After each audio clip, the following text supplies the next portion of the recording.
Mohon perhatian, pintu teater Tura-Turu telah dibuka. Bagi Anda yang telah memiliki karcis, dipersilahkan untuk memasuki ruangan teater Tura-Turu.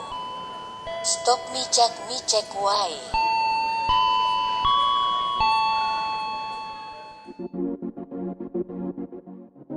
Heyo Miceker, selamat jumpa dengan saya Michael Subeno, biasa dipanggil Ben.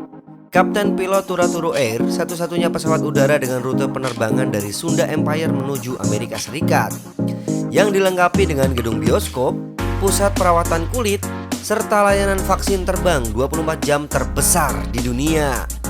Beserta dengan dua pramugari cantik bernama Xenia binti Google yang kamu dengarkan suaranya di pembukaan film ini, dan Sienta binti Google juga yang bisa kamu dengarkan suaranya di akhir penutupan review film ini, akan membahas sebuah film yang sangat menyentuh hati seluruh umat manusia di seluruh dunia berjudul, ya ini dia judulnya. Langsung saja kita sobek tiketnya dan nyalakan senternya.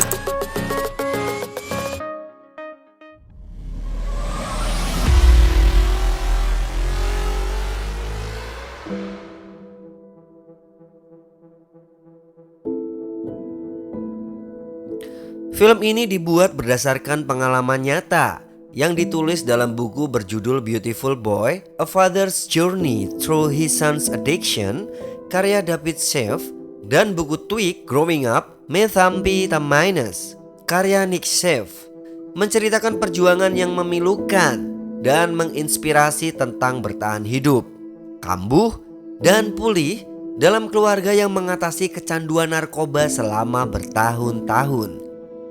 Film ini disutradarai oleh Felix van Groningen dan bekerja sama dengan Didi Gretner, Jeremy Kleiner, dan Brad Pitt, dan merupakan debut film pertama berbahasa Inggris milik Felix.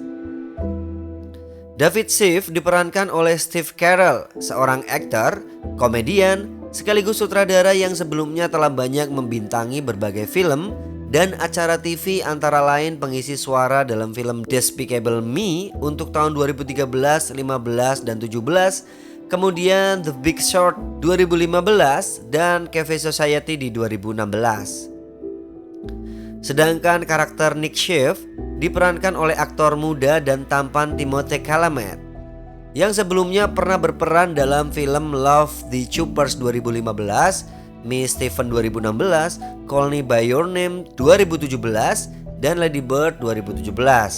Chalamet menjadi salah satu aktor muda berbakat yang sering bermain di film-film berkualitas. So, kolaborasinya dengan Steve Carell tentunya layak ditunggu. Scene dibuka dengan adegan seorang ayah, David Sheff, seorang penulis freelance untuk beberapa majalah, yang mendatangi seorang psikolog untuk menceritakan perihal anaknya, Nicholas Sheff, di mana David merasa bahwa dia sangat dekat dengan anaknya. Namun di saat yang sama dia justru kecolongan karena ternyata si Nick atau Nicholas ini terjerumus ke dalam narkoba. He's been doing all sorts of drugs. Kemudian adegan mundur ke kejadian 1 tahun sebelumnya, di mana David merasa mulai ada yang tidak beres pada Nick, putranya itu. David masuk ke dalam kamar Nick dan tidak menemukan putranya di situ. Semalaman, David tidak bisa tidur dan keesokannya dia menghubungi rumah sakit, menanyakan bahwa putranya telah hilang dan barangkali ada anak yang dirawat di rumah sakit itu yang bernama Nicholas Sheff dan memiliki ciri-ciri yang sama dengan anaknya. Dan namun ternyata tidak ditemukan si Nick ini di rumah sakit manapun. 2 hari berlalu tak ada kabar dari Nick. David menghubungi mantan istrinya yaitu Vicky, ibunda dari Nick, tetapi juga tidak menemukan petunjuk. Scene mundur lagi, di mana pertama kalinya ibu tiri Nick, si Karen, melahirkan adik laki-lakinya yang diberi nama Jasper. Nick begitu senang atas kelahiran adiknya itu. Dan hari itu juga Nick harus terbang ke Los Angeles untuk bersekolah dan tinggal bersama ibunya, sehingga David mengantarkannya ke bandara. Hari itu setelah beberapa hari menghilang, Nick kembali pulang ke rumah David. Dan David berusaha mengajak Nick mengobrol, mengajak keluar jalan-jalan. Dan saat di tengah jalan, Nick terlihat muntah-muntah. Lalu Nick mengakui bahwa dia telah menggunakan obat terlarang dan meminta maaf kepada Dave serta tidak akan mengulanginya lagi. David menyarankan Nick untuk ke panti rehabilitasi agar ditangani oleh para profesional. Namun Nick marah dan menolak dengan alasan sudah berumur 18 tahun dan tidak mau dipaksa yang tidak sesuai dengan kehendaknya. Setelah dibujuk, akhirnya Nick bersedia direhabilitasi dengan catatan dia melakukan itu dikarenakan untuk David, ayahnya. Setelah melalui pengecekan, kepala rehabilitasi mengatakan bahwa Nick membutuhkan perawatan segera karena dia sudah menelan banyak sekali obat-obatan. Namun Nick menyangkal telah melakukan semua itu. Kepala rehabilitasi menyarankan untuk perawatan selama 28 hari, lalu setelahnya akan dievaluasi kembali. David menanyakan kepada kepala rehabilitasi kira-kira berapa persen tingkat keberhasilannya. Kepala rehabilitasi pun menjawab tingkat keberhasilan tertinggi yaitu 80% dan terendah 25% dengan program konsultasi bersama staf psikiater dan dokter serta pertemuan dengan para pecandu alkohol dan narkoba lainnya setiap harinya. David ingat pernah bertanya pada Nick kenapa dia tidak pernah keluar kamar. Nick beralasan dia sedang memiliki hobi baru yaitu membaca dan menggambar. Setelah beberapa waktu di panti rehab, David dan Karen berkunjung dan mendengar dari staf di sana bahwa Nick menunjukkan kemajuan yang bagus. Jadi pihak panti rehabilitasi akan mengizinkan Nick untuk bisa tinggal di rumah singgah. Rumah singgah adalah sebuah rumah yang terpisah dari panti rehabilitasi, namun tetap ada tindakan lanjutan harian. Dan pihak panti rehabilitasi juga akan membantu mencarikan Nick pekerjaan. Dalam perjalanan pulang, David marah karena Karen bercerita mengenai Nick kepada orang lain. David ingin melindungi Nick karena setelah sembuh, tentunya Nick bisa hidup normal tanpa ada orang yang tahu tentang kecanduannya. Dan itu akan lebih baik bagi Nick. Suatu hari ada telepon dari panti rehab yang mengatakan bahwa Nick telah menyelinap pergi dan belum kembali. David menyalahkan pihak panti karena sebelumnya mengatakan bahwa Nick telah mengalami banyak kemajuan. Pihak panti rehabilitasi mengatakan bahwa ini adalah bagian dari proses penyembuhan. Saat perjalanan dalam rangka mencari Nick, ingatan David kembali pada waktu Nick masih anak-anak saat menjemput Nick pulang sekolah. Mereka berdua tertawa dan bernyanyi bersama sampai David menemukan Nick kehujanan di dekat tempat sampah. Scene kembali berputar saat Nick sudah menginjak usia 18 tahun dan ketika di dalam mobil, Nick menawarkan ganja pada David. David menolak dan mengatakan dia menghisap ganja sekali atau 2 kali saat bersama teman-temannya saja. David mengatakan bahwa dia bangga pada Nick yang berprestasi serta berpesan agar Nick berhati-hati supaya tidak sampai kecanduan narkoba. Nick mulai merasa bahwa semua anak seusia dia pasti pernah merasakan ganja dan itu dianggapnya lumrah karena untuk sekedar melupakan kepenatan. David terus mencari informasi mengenai tanda dan gejala orang-orang kecanduan sabu-sabu atau crystal meth. Salah satunya adalah membuat suasana hati penggunanya berubah cepat seperti mudah marah dan tiba-tiba kasar. Suatu saat Nick mengajak David dan Karen ke kamarnya. Dan saat mereka mengunjunginya di situ, David menanyai Nick tentang kecanduannya terhadap sabu. Nick mengaku bahwa dia telah menggunakan berbagai macam narkoba beberapa tahun belakangan ini dan dia baru kenal sabu beberapa bulan yang lalu. Dave bertanya mengapa Nick mengkonsumsi itu dan Nick mengatakan bahwa ketika dia menggunakan sabu, dia merasa menjadi orang yang lebih baik dari sebelumnya. Makanya dia terus menggunakan barang tersebut. Dave merasa bahwa hubungannya dengan Nick sangat dekat sejak Nick kecil, tapi ternyata hubungan yang dekat itu tak membuat Nick terbuka dalam semua hal dengannya. Sepulang dari kunjungan itu, Dave terus mengingat kedekatannya dengan Nick dan apa yang membuat Nick melakukan itu. Seperti saat mereka berdua pergi berselancar, Nick hilang dalam sapuan ombak. David sempat panik, tapi kemudian dari kejauhan dia melihat Nick kembali. Suatu hari Nick menelpon dan mengatakan keinginannya untuk kembali kuliah setelah mengalami pencerahan dalam sebuah sesi grup di rehabilitasi. Lalu Dave mengantarkan Nick ke sebuah perguruan tinggi dan mengambil kuliah di jurusan sastra. Pada awalnya, Nick menjalani kehidupan perkuliahannya dengan sangat baik. Kemudian dia berkenalan dengan seorang gadis di kampusnya. Suatu saat Nick diajak untuk makan malam di rumah kekasihnya itu. Dan setelah beberapa saat Nick tiba-tiba merasa resah dan izin ke toilet. Dan di toilet Nick minum obat metamfetamin yang di dalamnya terkandung crystal meth atau sabu. Dan sejak saat itu Nick kembali kambuh. Dia mulai mencari cara lain selain meminum, yaitu menyuntikkan sabu. Dia diam-diam mulai mencari artikel cara menggunakannya. Dan Nick mulai menggunakan sabu kembali. Tiba saatnya Nick pulang ke rumah untuk liburan dan kedatangannya disambut dengan hangat oleh ibu tiri dan kedua adiknya. Malam pun tiba. Nick meminta izin meminjam mobil Dave dengan alasan ada pertemuan. Keesokan harinya terjadi keributan antara Jasper dan Daisy. Jasper menuduh Daisy mencuri uang tabungannya. Saat berdua di dapur, Dave bertanya pada Nick apakah dia yang mengambil uang $8 milik Jasper. Nick menyangkal dan malah marah hingga berkata-kata dasar pada Dave. Lalu dia memutuskan untuk pergi. Dave berusaha mencegah Nick pergi, namun hal itu malah berujung pada sebuah pertengkaran. Setelah Nick pergi, Dave masuk ke kamar Nick dan menemukan sebuah buku catatan yang isinya menceritakan tentang bagaimana kecanduannya Nick dengan sabu-sabu itu. Keesokannya Dave menemui seorang psikiater dan menjelaskan mengenai ketergantungan Nick terhadap berbagai jenis narkoba, terutama sabu yang paling buruk dari semuanya. Sang dokter menjelaskan bahwa sabu memberikan pemakainya kebahagiaan instan, setidaknya saat memakainya. Dan saat pengaruhnya hilang, dengan penurunan sekitar 60% dopamin, penggunanya akan menaikkan dosisnya, bahkan hingga 3 kali lipat. Dan itu akan membuat kerusakan saraf yang lebih buruk yang meningkatkan dorongan untuk memakainya kembali.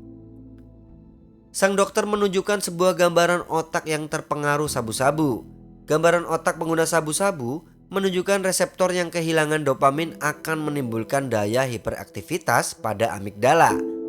Amigdala adalah bagian dari otak yang berkaitan dengan kecemasan dan rasa takut. Hal itu menunjukkan bahwa ada dasar biologis, pemakai mungkin tidak mampu berpartisipasi dalam program perawatan yang normal, bahkan persentase keberhasilannya sangat kecil. Setelah dari dokter tersebut, Dave melihat seorang gadis yang memiliki gerak-gerik yang hampir sama dengan Nick sebagai pengguna sabu-sabu. Lalu Dave menghampiri gadis tersebut dan menawarkan untuk membelikan makanan sambil mengobrol. Sang gadis mengatakan bahwa dia juga pernah masuk panti rehabilitasi, bahkan 3 kali. Tapi dia selalu kabur karena merasa tidak nyaman dan seperti ingin mati. Si gadis juga mengatakan bahwa menurut dia sabu-sabu jauh lebih nikmat daripada jenis narkoba lainnya. Dave bertanya pada sang gadis, bagaimana dengan orang tuanya? Apakah mereka tidak khawatir? Tapi si gadis menjawab orang tuanya tidak peduli padanya, dan lalu sang gadis pergi begitu saja. Thanks. Malamnya Dave membeli sabu dan dia mencoba menghisapnya di rumah hingga merasakan efeknya seperti berputar-putar. Dan semua ini dia lakukan untuk membantu Nick lepas dari jeratan narkoba. Esokan harinya, Dave menghubungi Nick, mengajaknya bertemu di sebuah restoran langganan mereka. Di resto itu ingatan Dave kembali saat dia mengajak Nick ke situ waktu dia masih anak-anak. Saat Nick datang, dia menjelaskan bahwa dia telah berhenti memakai sabu selama 5 hari dan dia membutuhkan uang dengan alasan untuk pergi ke New York. Dave menolak untuk memberikan uang itu karena dia tahu uang tersebut tidak akan digunakan untuk pergi ke New York. Dave meminta Nick untuk kembali ke rumah dan menjalani perawatan sendiri. Tapi Nick malah marah-marah. Nick bahkan mengatakan seharusnya dulu hak asuh jatuh ke tangan ibunya. Setelah berdebat panjang dengan Dave, dia lalu pergi begitu saja meninggalkan ayahnya itu. Malamnya Jasper menanyakan Nick dan itu semakin membuat Dave kepikiran. Beberapa hari, Dave tidak fokus pada hal apapun kecuali memikirkan Nick. Bahkan ketika datang ke acara kenaikan kelas Jasper dan Daisy, Dave melihatnya dengan tatapan kosong. Suatu malam Dave mendapatkan telepon dari rumah sakit Bellevue di New York yang menyatakan bahwa Nick dalam kondisi depresi respiratori. Tapi tanda vitalnya membaik, hanya masih lemah dan tidak memungkinkan untuk diajak berbicara. Dave langsung terbang ke New York dan ke rumah sakit Bellevue itu. Tapi sesampainya di rumah sakit ternyata Nick telah melarikan diri dengan melepas infus dan kateternya. Saat Dave di bandara, telepon berdering dan ternyata itu dari Nick. Ketika Dave datang, dia melihat Nick dalam keadaan teler dan berkata bila dia sudah muak dengan narkoba. Lalu Dave membawa Nick ke hotel dan mencarikannya tempat perawatan. Saat menyelimuti Nick, Dave teringat Nick waktu kecil yang ingin ditengok setiap 15 menit saat terlelap. Lalu Dave akan menyanyikan lagu Beautiful Boy, Darling Boy hingga Nick tertidur.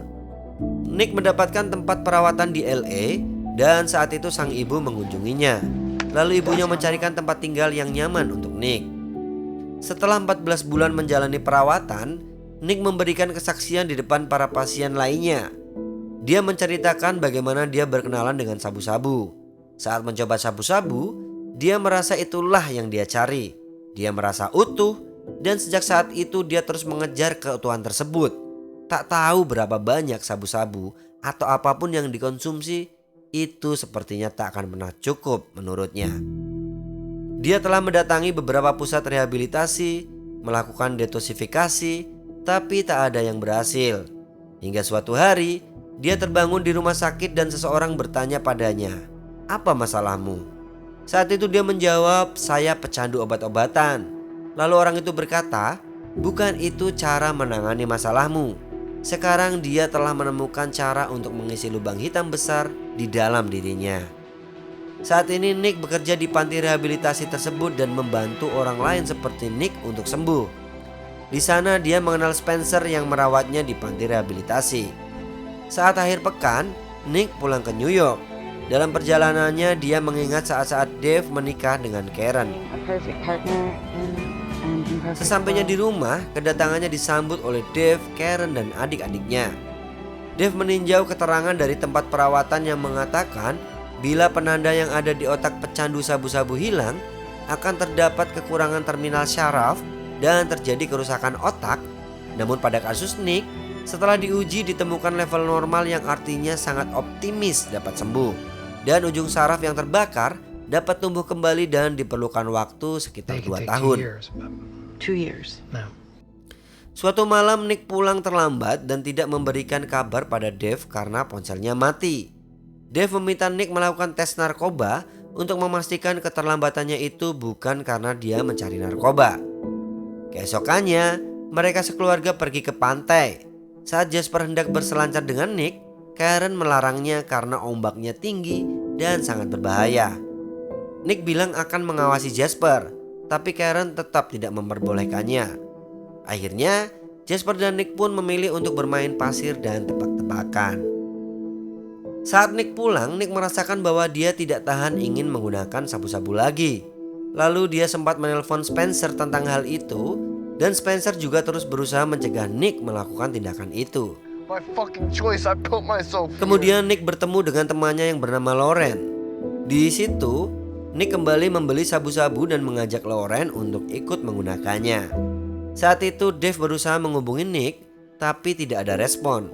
Lalu dia menghubungi Vicky, tapi ibundanya pun juga tidak mengetahui keberadaannya. Dave makin panik sehingga terjadi pertengkaran baik dengan Vicky maupun dengan Karen. Hari itu adalah hari di mana Jasper mengikuti lomba renang. Jasper sedikit kecewa karena Nick tak bisa datang menonton pertandingannya seperti janjinya itu. Di saat yang sama Nick datang ke rumah, mendapati rumah kosong. Dia tidak menemukan kunci rumah, lalu dia mendobraknya dari pintu belakang. Dia mencari-cari di dalam ruangan kerja Dave dan menemukan tulisan Dave tentang Nick. Dave, Karen dan anak-anaknya tiba di rumah. Nick bergegas untuk melarikan diri, namun Jasper melihatnya. Dave sempat tidak percaya, lalu Karen pun mengejarnya sambil bercucuran air mata. Nick pun tak terkejar. Dalam pelariannya, Lauren, wanita yang bersama Nick itu, mengalami overdosis dan saat dilakukan CPR sempat tidak berhasil hingga Nick menghubungi 911 untuk mengirimkan ambulan. Lauren berhasil ditolong dan ketika ambulan datang, petugas mengatakan bahwa Lauren harus dibawa ke rumah sakit. Awalnya Lauren menolak, tapi karena petugas mengancam akan melaporkan polisi, Akhirnya dia pun menurut. Nick menelpon Dave meminta maaf dan memohon agar diperbolehkan untuk pulang. Dia tidak mau kembali ke rehabilitasi, dia hanya ingin kembali ke rumah. Nick pun terus memohon, tapi Dave menolaknya. Walaupun setelah mematikan ponselnya, Dave menangis menahan kesedihannya itu. Diam-diam Dave mulai menyerah dan menurunkan semua foto-foto tentang Nick. Suatu hari, Vicky menelpon Dave dan mengatakan bahwa Nick baru saja menghubungi dan terdengar putus asa. Vicky meminta bantuan Dave, tapi Dave mengatakan bahwa dia telah gagal dan menyerah. Dave dan Karen datang ke sebuah pertemuan orang tua dari anak-anak pecandu narkoba. Di situ seorang ibu menceritakan pengalaman tentang anaknya yang baru saja meninggal karena overdosis. Ibu itu berkata bahwa sebenarnya dia telah berkabung selama bertahun-tahun. Karena saat anaknya hidup, dia tak merasa seperti orang hidup. Saat ketika berkabung untuk orang yang masih hidup, hidup akan menjadi sulit menurutnya. Ibu itu selalu merasa bahwa dia harus menjadi kuat, karena di masa mendatang dia akan memerlukan kekuatan tersebut. Tapi ternyata tak akan ada masa depan setelah kematian anaknya. Di sebuah restoran langganan Nick dan Dave, tampak Nick terlihat sangat putus asa karena merasa sudah tidak ada yang bisa menolongnya lagi. Dia menuliskan sesuatu yang dia tinggalkan di atas meja. Lalu dia menuju ke toilet untuk menyuntikkan sabu ke lengannya yang sudah penuh dengan luka suntik itu. Sesaat kemudian Nick langsung tergeletak di lantai. Kemudian Vicky menghubungi Dave menceritakan tentang keadaan itu. Lalu Dave langsung berangkat menemuinya. Dokter mengatakan ini sebuah keajaiban bahwa Nick dapat selamat dengan begitu banyak narkoba di dalam tubuhnya. Akhirnya dengan dukungan dan kerja keras yang luar biasa, Nick berhasil bersih dalam waktu 8 tahun secara perlahan-lahan. Sekedar informasi bahwa overdosis merupakan penyebab kematian terbesar bagi orang Amerika di bawah usia 50 tahun. Karena perawatan kecanduan masih belum didanai dan diatur, banyak masyarakat berusaha keras untuk memberantas epidemi ini. Film ini memenangkan 10 penghargaan dan 30 nominasi dalam berbagai ajang internasional. Salah satunya adalah Palm Springs International Film Festival 2019. Dalam ajang ini, Timothée Chalamet memenangkan Spotlight Award sebagai aktor pendatang baru terbaik. Banyak kritikus film memuji akting Timothée Chalamet yang sebelumnya membintangi film Call Me By Your Name yang juga mendulang sukses. Salah satu kritikus mengatakan Timothée Chalamet memberikan penampilan yang mengharukan tetapi tragis sebagai seorang pemuda yang berjuang dengan kecanduan narkoba dalam film Beautiful Boy. Tahun lalu Timothée adalah penerima penghargaan festival sebagai bintang baru yang bersinar untuk perannya dalam Call Me By Your Name. Dia memang seorang bintang yang bersinar. Fakta-fakta dalam film ini. Fakta yang pertama, Timothée Chalamet kehilangan 8 kg lebih berat badannya demi untuk memerankan Nicolas Chef. Dia juga memiliki konsultan dan dokter di lokasi syuting untuk memastikan aktingnya sebagai pecandu narkoba realistis dan otentik. Fakta kedua, adegan pertama yang diambil untuk film ini yang paling hebat menurut sang sutradara dan melibatkan karakter Chalamet yang dirawat di rumah sakit karena overdosis obat dan kemudian beristirahat untuk memulihkan diri untuk menyelesaikan sisa syuting. Groningen, sang sutradara, mengatakan kepada Chalamet bahwa pikiranmu tahu kamu sedang berakting. Tetapi ketika berat badanmu turun 9 kg dan kamu berada di bawah hujan selama 8 kali pengambilan gambar, tubuhmu tidak tahu bahwa kamu sedang berakting. Fakta ketiga, Nicolas Chef yang asli menyatakan dalam Q&A bahwa buku gambar yang ditemukan David dalam film tersebut digambar oleh saudara tiri Nick, yaitu Jasper Schiff, di kehidupan nyata. Fakta keempat, film ini merupakan kombinasi dari buku Nick Chef berjudul Twig dan buku ayahnya David berjudul Beautiful Boy, A Father's Journey Through His Son's Addiction. Fakta kelima, judul film ini dan buku yang menjadi dasarnya berasal dari lagu John Lennon yang berjudul Beautiful Boy dalam kurung Darling Boy. Penulis David Sheff mewawancarai John Lennon dan Yoko Ono pada bulan-bulan menjelang rilis album baru mereka, yaitu Double Fantasy tahun 1980. Kemudian John Lennon dibunuh 3 minggu setelah rilis pada 8 Desember 1980. Fakta ke-6, salah satu adegan Jack Dylan Grazer, pemeran Nick waktu usia 12 tahun, dan Steve Carell yang diambil di sebuah sekolah di samping bukit dengan domba yang hidup di atasnya, dan saat syuting domba-domba itu menginterupsi pengambilan gambar dengan mengeluarkan suara dan mengembik selama kurang lebih 30 menit. Fakta ke-7, terungkap bahwa Will Poulter, pemeran Eustace Scrubb di The Chronicles of Narnia: The Voyage of the Dawn, awalnya dipilih untuk memerankan Nick pada Januari 2017. Tapi saat pengumuman resmi, justru Timothée Chalamet yang akhirnya mendapatkan peran tersebut. Berikut beberapa fatal error dalam film Beautiful Boy ini. Kesalahan yang pertama, David mengatakan Nick memiliki mata hijau. Sekitar 2 menit kemudian, mereka mendekatkan kamera pada foto anak yang mana itu adalah Nick yang menunjukkan dia memiliki mata coklat tua. Fatal error yang kedua, meth atau sabu tidak perlu dimasak atau dibakar untuk disuntikkan. Fakta ketiga, dalam banyak adegan di bandara, ada adegan yang menunjukkan banyak orang-orang beraktivitas di gerbang bandara untuk menyambut atau mengantar keluarga atau teman mereka saat akan pergi naik pesawat. Kenyataannya, setelah peristiwa serangan teror 11 September 2001, tidak ada orang yang diizinkan melewati batas keamanan bila bukan pemegang tiket. Fatal error yang keempat, pesawat yang ditampilkan dalam banyak adegan di film ini adalah Boeing 727 yang tidak lagi digunakan oleh maskapai pada umumnya dan sudah tidak digunakan selama beberapa dekade.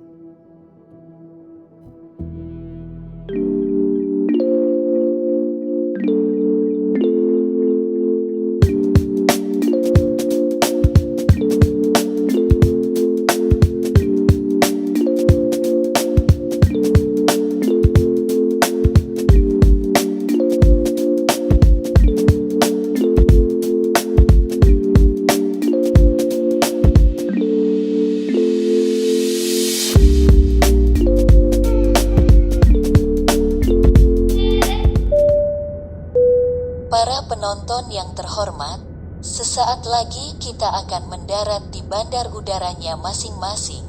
Perbedaan waktu antara rumah Anda dan rumah saya bukanlah urusan saya. Kami persilahkan kepada Anda untuk kembali ke posisi rebahan masing-masing, menegakkan sandaran kasur, menutup dan mengunci hati yang masih terbuka untuk dia, dan mengencangkan sabuk petugas keamanan. Akhirnya kami seluruh awak pesawat Turu Air di bawah pimpinan Kapten Michael mengucapkan terima kasih telah terbang bersama kami, dan sampai jumpa di review film lain waktu. Terima kasih. Please sudahi micak-micakmu.